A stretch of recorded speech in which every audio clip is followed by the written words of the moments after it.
जय श्री कृष्णा। राधे राधे प्रिय भक्तों।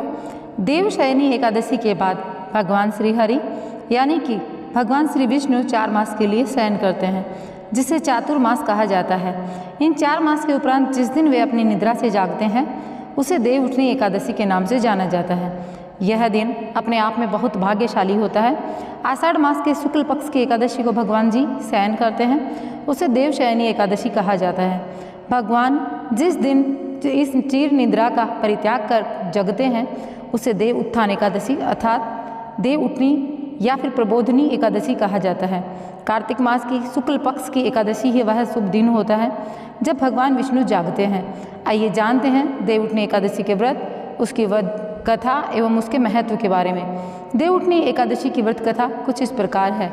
मित्रों, हमारे पौराणिक ग्रंथों में सभी एकादशियों का अपना अपना महत्व है, परंतु कार्तिक शुक्ल पक्ष की एकादशी विशेष एकादशियों में से एक होती है। देव उठनी एकादशी को लेकर कई व्रत कथाएं प्रचलित हैं, जिनमें से कुछ इस प्रकार हैं। एक बार की बात है, माता लक्ष्मी ने भगवान विष्णु से कहा, प्रभु आप या तो दिन रात जागते रहते हैं या फिर लाखों करोड़ों वर्ष तक सोते रहते हैं और शयन काल में सृष्टि का विनाश कर डालते हैं। इसलिए हे नाथ, आपको हर साल नियमित रूप से निद्रा लेनी चाहिए। तब श्री हरि बोले, देवी आप ठीक कहती हैं, मेरे जागने का सबसे अधिक कष्ट आपको ही सहना पड़ता है। आपको क्षण भर के लिए भी मेरी सेवा से फुर्सत नहीं मिलती। आपके कथन अनुसार मैं आपसे प्रतिवर्ष वर्षा ऋतु में 4 मास के लिए शयन किया करूँगा, ताकि आपको और समस्त देवताओं को कुछ अवकाश मिले। मित्रों, भगवान ने कहा, मेरी यह निद्रा अल्पकालीन एवं प्रलयकारी महानिद्रा कहलाएगी। मेरी इस निद्रा के दौरान जो भी भक्त भावनापूर्वक मेरी सेवा करेंगे, मेरे शयन जागरण के उत्सव को मनाएंगे, विधि पूर्वक व्रत एवं उपवास के साथ दान पुण्य करेंगे, उनके यहाँ मैं आपके साथ सदैव निवास करूँगा। तभी से आषाढ़ शुक्ल पक्ष एकादशी से भगवान जी का शयन और कार्तिक शुक्ल एकादशी को भगवान जी का जागरण होता है। दूसरी कथा इस प्रकार है कि एक बार की बात है, एक बहुत ही धर्म पुण्य करने वाले राजा हुआ करते थे, परंतु वो राजा धर्म के साथ ही अपने धर्म का दिखावा धर्म से कुछ ज़्यादा ही करते थे। कई बार तो अपनी प्रजा के साथ जबरदस्ती भी कर दिया करते थे। एकादशी पर किसी भी घर में अन्न पकना तो दूर, दुकानों पर अन्न बेचने तक के लिए राजा ने मना कर रखा था। मित्रों, एक बार एक व्यक्ति उनके यहाँ नौकरी के लिए आया।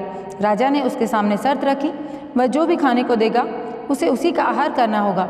वैसे तो राजा जो कहता है वह प्रजा को मानना ही पड़ता है, फिर इस शख्स को तो रोजगार की भी जरूरत थी, इसलिए उसने हामी भर दी।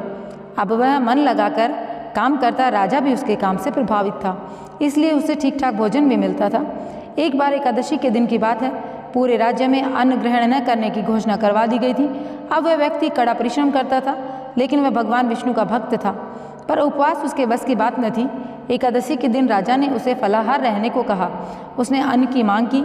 अब राजा ने उससे कहा, जो मैं तुम्हें दे रहा हूँ उसी को ग्रहण करो। तुम्हें यह शर्त बताकर रखा गया था। मित्रों, इस पर नौकर ने कहा, महाराज आप चाहें कुछ भी कहें, पर भूख मुझसे बर्दाश्त नहीं होती। तब राजा ने उसके काम को देखते हुए उसे अन्न दे दिया। अब वह नित्य की तरह नदी किनारे जाकर अपना भोजन बनाकर भगवान का आह्वान करता और भोग लगाने को कहता। भगवान जी प्रकट हुए, उसके साथ भोजन करके अंतर्धान हो गए। 15 दिन बाद फिर एकादशी का व्रत आया। इस बार उसने राजा से दुगना अन्न देने को कहा और कहा, स्वयं भगवान मेरे साथ भोजन करते हैं, इसलिए हम दोनों के लिए अन्न कम पड़ता है। राजा ने सोचा इसका मानसिक संतुलन बिगड़ गया है। उसे लगभग धमकाते हुए उच्च स्वर में कहा, मुझे इतने साल हो गए उपवास और धर्म के कार्य करते हुए, मुझे तो भगवान ने कभी दर्शन न दिए और तेरे साथ भी भोजन करते हैं। मित्रों, नौकर ने कहा, भगवान मैं झूठ नहीं बोल रहा, यदि यकीन नहीं होता तो आप स्वयं चल कर देखें। जैसे तैसे राजा ने उसे भोजन दे दिया, लेकिन इस बार कहा, अगर जो तुम कह रहे हो वह सच न हुआ तो फिर इसका अंजाम भुगतने के लिए तैयार रहना। नौकर ने जाकर भोजन पकाया, भगवान का आह्वान किया। राजा भी पेड़ के पीछे से उस पर नजर रख रहा था, परंतु भगवान प्रकट नहीं हुए। उस व्यक्ति ने विवश होकर संकल्प किया कि प्रभु यदि आपने भोजन नहीं ग्रहण किया तो मैं नदी में कूदकर अपने प्राण त्याग दूंगा। भगवान अब भी प्रकट न हुए। वह जैसे दृढ़ निश्चय के साथ प्राण त्यागने के लिए नदी की ओर बढ़ा, भगवान प्रकट हो गए और हमेशा की तरह उसके साथ बैठकर भोजन करने लगे। इस सारे घटनाक्रम को देखकर राजा की समझ में आ गया, यह सब भगवान की ही माया है। मित्रों, राजा ने सोचा, भगवान मुझे समझाने की कोशिश कर रहे हैं कि सच्ची श्रद्धा से किया गया धर्म कार्य ही फलदायी होता है। इसके बाद राजा भी सच्ची श्रद्धा के साथ में भगवत भक्ति में लीन हो गए और अंतकाल में मोक्ष को प्राप्त हुए। राजा की सच्ची निष्ठा को उस नौकर ने जगाया और नौकर से सीख लेकर राजा निष्ठावान धर्मज्ञ बन गया। राजा की सेवा सच्ची निष्ठा से की जाए, भगवान की सेवा सच्ची निष्ठा से की जाए तो तत्क्षण फलदायी होती है। देव उठनी व्रत कथा कुछ इस प्रकार है। एक राजा बहुत ही पुण्यात्मा भगवान श्री हरि के सच्चे भक्त थे। उनके राज्य में उनकी प्रजा सभी प्रकार के सुखों से परिपूर्ण थी। एक बार भगवान ने इनकी परीक्षा लेने का विचार बनाया और एक सुंदर स्त्री का वेश धारण किया। जिस सड़क से राजा गुजरता था वहीं बैठ गए। अब उधर से गुजरते हुए जब राजा की नज़रें उस स्त्री पर पड़ी तो उसे निहारते रह गए। मित्रों, उन्होंने उसके सड़क पर आने का कारण पूछा। तब स्त्री बने भगवान नारायण ने कहा, वह निराश्रित है, उसका कोई नहीं बचा। उनकी बात सुनकर राजा ने उसे अपनी रानी बनाने का प्रस्ताव रखा। अब राजा को अपने जाल में फंसता देखकर उसने कहा कि आपकी रानी तो मैं बन जाऊंगी, लेकिन आपको अपने राज्य की बागडोर मेरे हाथों में सौंपनी होगी और मैं जो कहूँगी वही खाना पड़ेगा।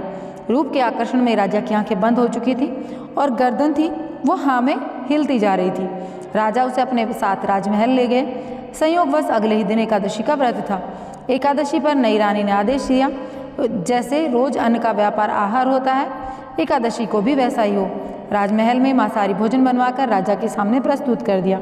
मित्रों, अब राजा दुविधा में पड़ गया। बोला कि आज एकादशी है और इस दिन मैं भगवान श्री विष्णु की भक्ति करता हूँ। एकादशी के उपवास के दौरान मैं केवल फलाहारी करता हूँ। यह सुनकर रानी ने राजा को अपने वचन याद दिलाया।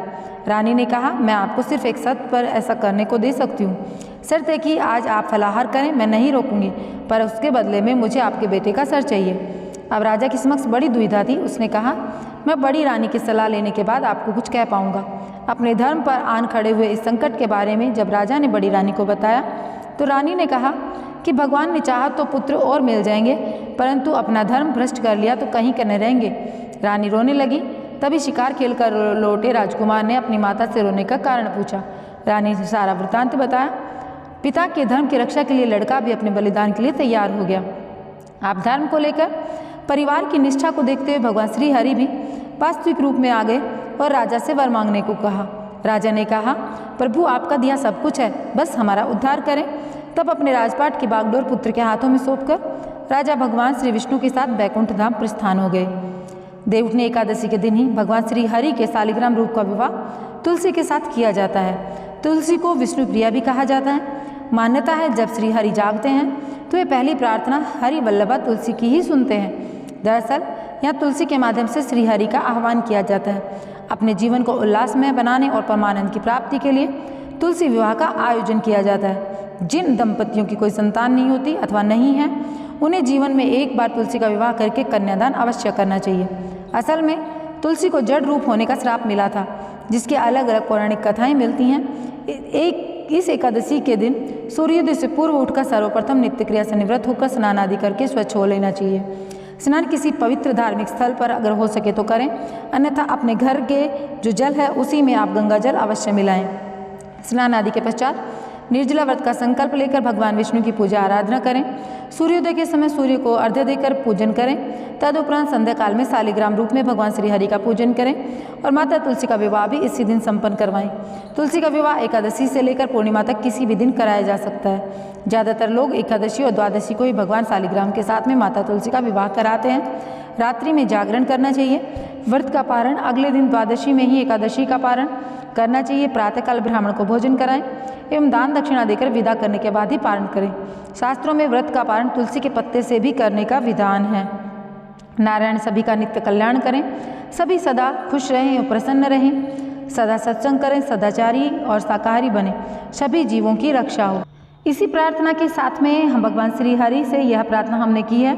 हम इस वीडियो का एंड करेंगे और आप लोगों से कहना चाहूँगी कि अगर आप लोगों ने चैनल को सब्सक्राइब नहीं किया है तो चैनल को सब्सक्राइब करके वीडियो के कमेंट बॉक्स में हरिओम अवश्य लिखें और हाँ, यह बात अवश्य लिखें कि भगवान सभी जीवों की रक्षा करें और सबका कल्याण करें, ताकि आप सब में से किसी की भी दुआ अगर भगवान जी कबूल करें तो हम सबकी और सभी जीवों की रक्षा हो और सबका कल्याण हो। हमारा सनातन धर्म सर्वोपरि है। इसी के प्रयासरत हम सब ने एक छोटी सी मुहिम शुरू की है कि अपने धर्म का प्रचार और प्रसार करने में हम कोई कमी न छोड़ेंगे। तो आप लोग ज़्यादा से ज़्यादा वीडियो को शेयर कीजिए और अपने संबंधियों में अवश्य शेयर करें, ताकि हमारे धर्म और अपने रीति रिवाजों के बारे में जानने का सबको मौका मिले। तो चलिए, मैं मिलूँगी आप लोगों से एक नए वीडियो के साथ में। जय श्री कृष्णा, राधे राधे, सर्वे भवन्तु सुखिनः, सर्वे सन्तु निरामया, सर्वे भद्राणि पश्यन्तु, मा कश्चित् दुःखभाग् भवेत्।